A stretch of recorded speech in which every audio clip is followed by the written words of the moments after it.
ಸ್ನೇಹಿತರೆ, ಚರಿತ್ರೆ ಮತ್ತೊಂದು ವಿಡಿಯೋಗೆ ನಿಮಗೆಲ್ಲ ಪ್ರೀತಿಯ ಸ್ವಾಗತ. ನಾನೇ ಎಲ್ಲ ಅನ್ನುವ ಅಹಂಕಾರ ಯಾವತ್ತಿಗೂ ಇರಬಾರ್ದು. ಆ ಅಹಂಕಾರ ತಲೆಗೆ ಬಂದುಬಿಟ್ರೆ ಕೆಲವೊಮ್ಮೆ ಪ್ರಕೃತಿ ಕೂಡ ನಮ್ಮ ವಿರುದ್ಧ ತಿರುಗಿ ಬೀಳುತ್ತೆ. ಎಲ್ಲವನ್ನ ಆ ದೇವರು ನೋಡ್ತಾ ಇರ್ತಾನೆ ಅನ್ನುವ ಮಾತಿದೆ. ಕೆಲವರು ಇದನ್ನ ನಂಬಿದ್ರೆ ಇನ್ನು ಕೆಲವರು ಇದನ್ನ ನಂಬೋದಿಲ್ಲ. ಆದರೆ ಸದ್ಯ ಅಮೆರಿಕ ಮಾಡಿದ ಮಹಾಪಾಪಗಳಿಗೆ ಪ್ರಕೃತಿಯೇ ಸರಿಯಾಗಿ ಏಟು ಕೊಟ್ಟು ಬಿಟ್ಟಿದೆ. ಅಮೆರಿಕದ ಮೇಲೆ ಪ್ರಕೃತಿ ಮುನಿಸ್ಕೊಂಡು ಬಿಟ್ಟಿದೆ. ಪ್ರಕೃತಿಯ ಏಟಿಗೆ ಅಮೆರಿಕ ಅಯ್ಯೋ ಅನ್ನುತ್ತಿದೆ. ಹೌದು, ಅಮೆರಿಕದಲ್ಲಿ ಭೀಕರ ಹಿಮ ಬಿರುಗಾಳಿ ಕಾಣಿಸ್ಕೊಂಡಿದೆ. ಅದು ನಮ್ಮಲ್ಲಿ ಕಂಡುಬರುವ ರೀತಿಯ ಬಿರುಗಾಳಿಯಲ್ಲ. ಕೇವಲ ಬಿರುಗಾಳಿ ಬೀಸಿದ್ರೆ ಸಾಕು, ಅದರ ಪರಿಣಾಮ ಹೇಗೆಲ್ಲ ಆಗುತ್ತೆ ಅನ್ನೋದು ನಿಮಗೆಲ್ಲ ಗೊತ್ತಿರಬಹುದು. ಇದು ಹಿಮ ಬಿರುಗಾಳಿ. ಅದರ ಪರಿಣಾಮವನ್ನ ನಮಗೆ ಕಲ್ಪಿಸಿಕೊಳ್ಳೋದಕ್ಕೆ ಕೂಡ ಸಾಧ್ಯವಿಲ್ಲ. ಅಮೆರಿಕದ ಒಟ್ಟು 22 ರಾಜ್ಯಗಳು ಈ ಹಿಮ ಬಿರುಗಾಳಿಯ ಹೊಡೆತಕ್ಕೆ ತತ್ತರಿಸಿ ಹೋಗಿವೆ. ಹಿಮ ಬಿರುಗಾಳಿಯ ಹೊಡೆತ ಅರ್ಧಕ್ಕರ್ಧ ಅಮೆರಿಕವನ್ನ ಕತ್ತಲಲ್ಲಿ ಮುಳುಗಿಸಿದೆ. ವಿದ್ಯುತ್ ಇಲ್ಲದೆ ಅಲ್ಲಿನ ಜನ ಪರದಾಡ್ತಾ ಇದ್ದಾರೆ. ಎಲ್ಲಿ ನೋಡಿದ್ರೂ ಹಿಮದ ರಾಶಿಯೇ ಕಾಣಿಸ್ತಾ ಇದೆ. ಮತ್ತೊಂದು ಕಡೆ ತಾಪಮಾನ ತೀವ್ರವಾಗಿ ಕುಸಿತ ಕಾಣ್ತಾ ಇದ್ದು ಹಿಮ ಬಿರುಗಾಳಿಯ ಜೊತೆ ಒಕ್ಕರಿಸಿರುವ ಚಳಿ ರಕ್ತ ಹೆಪ್ಪುಗಟ್ಟುವಂತೆ ಮಾಡ್ತಾ ಇದೆ. ಬೇರೆ ವಿಚಾರದಲ್ಲಿ ತಮ್ಮ ವಿರುದ್ಧ ಹೋಗುವವರನ್ನ ಸುಂಕ ಹೇರಿಕೆ ಮಾಡಿ ಮಟ್ಟ ಹಾಕುವ ಟ್ರಂಪ್ಗೆ ಪ್ರಕೃತಿ ಮುನಿಸನ್ನ ಕಂಟ್ರೋಲ್ ಮಾಡೋದಕ್ಕೆ ಸಾಧ್ಯವಾಗ್ತಾನೇ ಇಲ್ಲ. ಅಷ್ಟಕ್ಕೂ ಅಮೆರಿಕದಲ್ಲೇನಾಗ್ತಾ ಇದೆ, ಏನಿದು ಹಿಮ ಬಿರುಗಾಳಿ, ಇದರಿಂದ ಅಮೆರಿಕದಲ್ಲೇನೆಲ್ಲ ತೊಂದರೆಯಾಗಿದೆ ಎಲ್ಲವನ್ನ ಡೀಟೇಲ್ ಆಗಿ ತೋರಿಸ್ತೀವಿ ನೋಡಿ.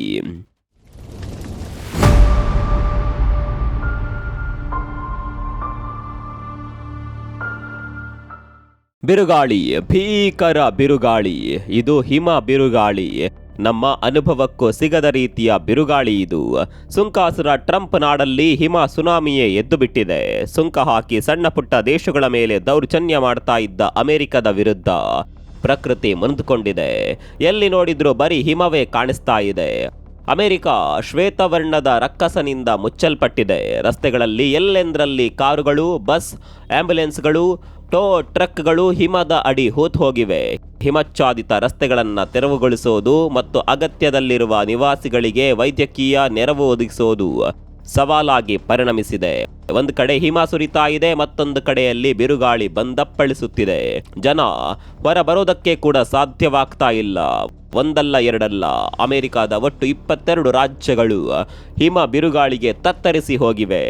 ಸ್ನೇಹಿತರೆ, ಬಿರುಗಾಳಿ ಯಾವ ರೀತಿ ಬೀಸುತ್ತೆ ಅನ್ನೋದು ನಿಮಗೆಲ್ಲ ಗೊತ್ತಿರಬಹುದು. ಆದರೆ ಹಿಮ ಬಿರುಗಾಳಿ ಯಾವ ರೀತಿ ಇರುತ್ತೆ ಅನ್ನೋದು ನಿಮ್ಮಲ್ಲಿ ತುಂಬಾ ಜನಕ್ಕೆ ಗೊತ್ತಿರಲಿಕ್ಕಿಲ್ಲ. ನಮ್ಮಲ್ಲಿ ಬೀಸುವ ಬಿರುಗಾಳಿ ಎಷ್ಟು ಡೇಂಜರು, ಅದಕ್ಕಿಂತ ಡಬಲ್ ಡೇಂಜರ್ ಈ ಹಿಮ ಬಿರುಗಾಳಿ.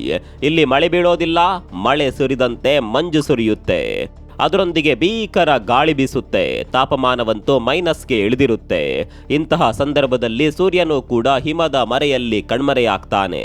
ಈಗ ಅಮೆರಿಕದಲ್ಲಿ ಕೂಡ ಆಗಿರೋದು ಇದೆ. ಒಂದು ಕಡೆಯಲ್ಲಿ ಹಿಮ ಬಿರುಗಾಳಿಯಿಂದಾಗಿ ಉಂಟಾದ ಕತ್ತಲೆಯಾದರೆ ಮತ್ತೊಂದು ಕಡೆಯಲ್ಲಿ ವಿದ್ಯುತ್ ವ್ಯತ್ಯಯವಾಗಿ ಅಮೆರಿಕ ಕತ್ತಲಲ್ಲಿ ಮುಳುಗಿದೆ. ಕೇವಲ ವಿದ್ಯುತ್ ವ್ಯತ್ಯಯ ಮಾತ್ರವಲ್ಲ, ತೀವ್ರ ಚಳಿಗೆ ಕೂಡ ಜನ ಬಲಿಯಾಗ್ತಾ ಇದ್ದಾರೆ. ಸದ್ಯಕ್ಕೆ ಬಂದಿರುವ ಮಾಹಿತಿ ಪ್ರಕಾರ ಈಗಾಗಲೇ 30ಕ್ಕೂ ಹೆಚ್ಚು ಮಂದಿ ಚಳಿಯ ಹೊಡೆತಕ್ಕೆ ಬಲಿಯಾಗಿದ್ದಾರೆ. ಮತ್ತೊಂದು ಕಡೆಯಲ್ಲಿ ದಾಖಲೆಯ ಪ್ರಮಾಣದಲ್ಲಿ ಹಿಮ ಸುರಿತಾ ಇದೆ. ಸಮುದ್ರಗಳಂತೂ ಮಂಜುಗಡ್ಡೆಯಂತೆ ಗಟ್ಟಿಯಾಗಿ ಬಿಟ್ಟಿವೆ. ಯಾವುದು ನೆಲ, ಯಾವುದು ನದಿ, ಯಾವುದು ಸಮುದ್ರ ಅನ್ನೋದೇ ಗೊತ್ತಾಗ್ತಾ ಇಲ್ಲ. ಅಮೆರಿಕದಿಂದ ಹಿಡಿದು ನ್ಯೂ ಇಂಗ್ಲೆಂಡ್ವರೆಗೆ ಸುಮಾರು 2000 ಕಿಲೋಮೀಟರ್ ಪ್ರದೇಶದಲ್ಲಿ 1 ಅಡಿಗಿಂತಲೂ ಹೆಚ್ಚಿನ ಪ್ರಮಾಣದಲ್ಲಿ ಹಿಮ ಆವರಿಸಿದ್ದು ದಾಖಲೆಯ ಪ್ರಮಾಣದಲ್ಲಿ ಹಿಮ ಶೇಖರಣೆಯಾಗ್ತಾ ಇದೆ. ಜನರಿಗೆ ಮನೆಯಿಂದ ಹೊರಬರೋದಕ್ಕೆ ಸಾಧ್ಯವಾಗ್ತಾ ಇಲ್ಲ. ಹೀಗಾಗಿ ಶಾಲಾ ಕಾಲೇಜುಗಳಿಗೆ ರಜೆ ಘೋಷಣೆ ಮಾಡಲಾಗಿದೆ. ಪರ್ಯಾಯ ಕ್ರಮವಾಗಿ ವಿದ್ಯಾರ್ಥಿಗಳಿಗೆ ಆನ್ಲೈನ್ ತರಗತಿಯನ್ನ ನಡೆಸಲಾಗ್ತಾ ಇದೆ. 5 ಲಕ್ಷಕ್ಕೂ ಹೆಚ್ಚು ವಿದ್ಯಾರ್ಥಿಗಳಿಗೆ ಆನ್ಲೈನ್ ತರಗತಿಗಳಲ್ಲಿ ಭಾಗಿಯಾಗಲು ಸೂಚನೆ ನೀಡಲಾಗಿದೆ. ಇನ್ನು ಉದ್ಯೋಗಿಗಳಿಗೆ ಕೂಡ ಕೆಲಸವನ್ನ ಮನೆಯಿಂದಲೇ ಮಾಡುವಂತೆ ಸೂಚಿಸಲಾಗಿದೆ.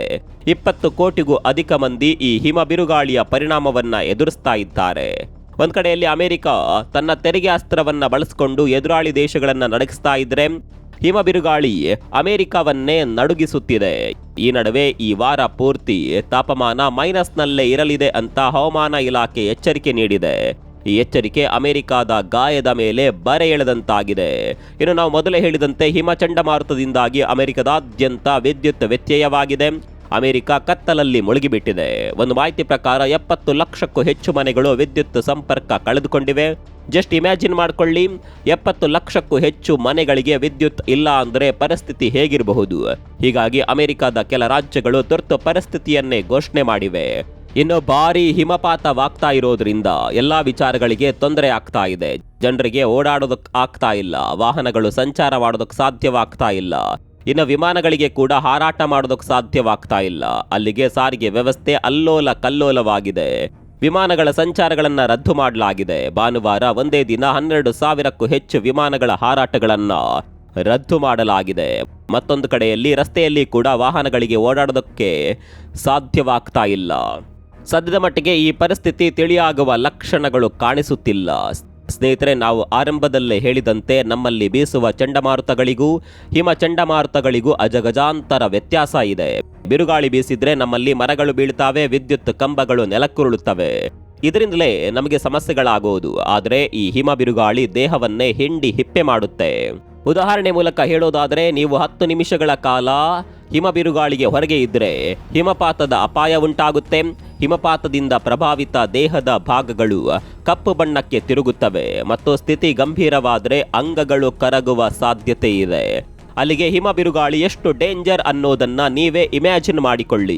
ಇನ್ನು ಹಿಮಪಾತ ಆಗ್ತಾ ಇರೋದ್ರಿಂದ ಅಪಘಾತಗಳು ಕೂಡ ಹೆಚ್ಚಾಗ್ತಾ ಇದೆ. ನೀವೆಲ್ಲ ಕಾಶ್ಮೀರದ ಕೆಲವೊಂದು ವಿಡಿಯೋಗಳನ್ನ ನೋಡಿರಬಹುದು.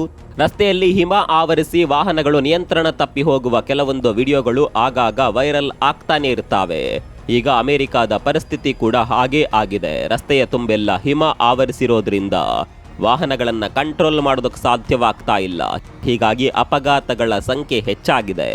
ಈ ಅಪಘಾತದಲ್ಲಿ 50ಕ್ಕೂ ಹೆಚ್ಚು ಮಂದಿಗೆ ಗಂಭೀರ ಗಾಯಗಳಾಗಿವೆ. ಇಷ್ಟೆಲ್ಲ ಭೀಕರ ಪರಿಣಾಮಗಳನ್ನು ನೋಡಿದ ಟ್ರಂಪ್ ಪರಿಸ್ಥಿತಿಯ ಗಂಭೀರತೆಯನ್ನ ಅರಿತು ಫೆಡರಲ್ ಎಮರ್ಜೆನ್ಸಿ ಘೋಷಣೆ ಮಾಡಿದ್ದಾರೆ. ಎಂತಹ ಪರಿಸ್ಥಿತಿಯನ್ನ ಕೂಡ ಎದುರಿಸಲು ರಕ್ಷಣಾ ತಂಡಗಳು ಸಜ್ಜಾಗಿವೆ. ರಾಜ್ಯ ಮತ್ತು ಸ್ಥಳೀಯ ಆಡಳಿತಗಳು ಜೊತೆಗೆ ನ್ಯಾಷನಲ್ ಗಾರ್ಡ್ ಅನೇಕ ಕಡೆಗಳಲ್ಲಿ ರಕ್ಷಣಾ ಕಾರ್ಯಾಚರಣೆಗಳಿಗಾಗಿ ನಿಯೋಜಿಸಲ್ಪಟ್ಟಿದ್ದು ಹಿಮದಲ್ಲಿ ಸಿಕ್ಕಿಹಾಕಿಕೊಂಡಿರುವ ಜನರಿಗೆ ಮತ್ತು ವಾಹನ ಚಾಲಕರಿಗೆ ಸಹಾಯ ಮಾಡ್ತಾ ಇದ್ದಾರೆ.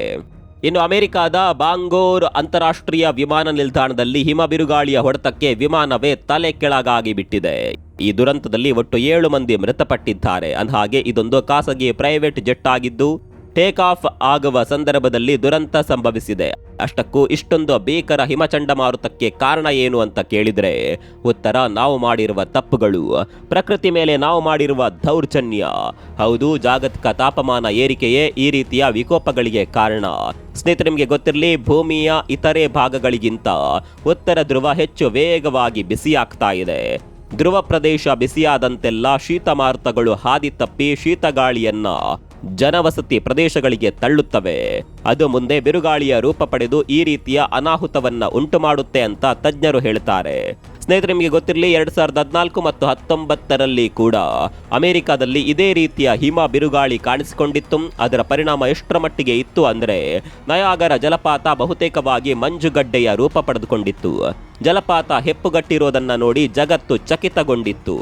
ಈಗ ಬೀಸುತ್ತಿರುವ ಹಿಮ ಬಿರುಗಾಳಿ ಇದಕ್ಕಿಂತ ಘೋರವಾದ ಸನ್ನಿವೇಶವನ್ನ ಉಂಟು ಮಾಡುವ ಸಾಧ್ಯತೆ ಇದೆ ಅಂತ ತಜ್ಞರು ಈಗಾಗಲೇ ಎಚ್ಚರಿಕೆ ಕೊಟ್ಟಿದ್ದಾರೆ. ಸದ್ಯಕ್ಕಂತೂ ಪರಿಸ್ಥಿತಿ ಸಹಜ ಸ್ಥಿತಿಗೆ ಬರುವ ಲಕ್ಷಣಗಳೇ ಕಾಣಿಸ್ತಾ ಇಲ್ಲ.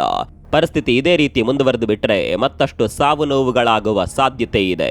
ಹೀಗಾಗಿ ಅಮೆರಿಕ ಸರ್ಕಾರ ಕೂಡ ಇದನ್ನ ಸೀರಿಯಸ್ ಆಗಿ ತೆಗೆದುಕೊಂಡಿದೆ. ಮುನ್ನೆಚ್ಚರಿಕೆ ಕ್ರಮಗಳನ್ನ ತೆಗೆದುಕೊಳ್ತಾ ಇದೆ. ಏನೇ ಮುನ್ನೆಚ್ಚರಿಕೆ ಕ್ರಮಗಳನ್ನ ತೆಗೆದುಕೊಂಡರೂ ಕೂಡ ಪ್ರಕೃತಿ ಯಾವ ಸಂದರ್ಭದಲ್ಲಿ ನಮ್ಮ ವಿರುದ್ಧ ತಿರುಗಿ ಬೀಳುತ್ತೆ ಅನ್ನೋದನ್ನ ಹೇಳೋದಕ್ಕೆ ಸಾಧ್ಯವಿಲ್ಲ. ಅದೇನೇ ಇರಲಿ, ಟ್ರಂಪ್ ಸುಂಕ ಹಾಕಿ ಕಾಟ ಕೊಟ್ರೆ ಪ್ರಕೃತಿ ಹಿಮಮಳೆಯನ್ನೇ ಸುರಿಸಿ ಅಮೆರಿಕವನ್ನ ನಡುಗುವಂತೆ ಮಾಡಿದೆ. ಸುಂಕಾಸ್ತ್ರವನ್ನಾದರೂ ಹೇಗಾದರೂ ಮಾಡಿ ಎದುರಿಸಬಹುದು. ಆದರೆ ಹಿಮ ಬಿರುಗಾಳಿಯನ್ನ ಎದುರಿಸುವ ಅಸ್ತ್ರ ಸದ್ಯಕ್ಕೆ ಅಮೆರಿಕದ ಬಳಿ ಇಲ್ಲ. ಅಮೆರಿಕದ ಮೇಲೆ ಪ್ರಕೃತಿ ಮುನಿಸಿಕೊಂಡಿರುವ ವಿಚಾರದ ಬಗ್ಗೆ ನಿಮ್ಮ ಅಭಿಪ್ರಾಯವನ್ನು ಕಾಮೆಂಟ್ ಮಾಡಿ. ಮತ್ತೊಂದು ವಿಡಿಯೋ ಸಿಗೋಣ. ಅಲ್ಲಿವರೆಗೂ ನಮಸ್ಕಾರ.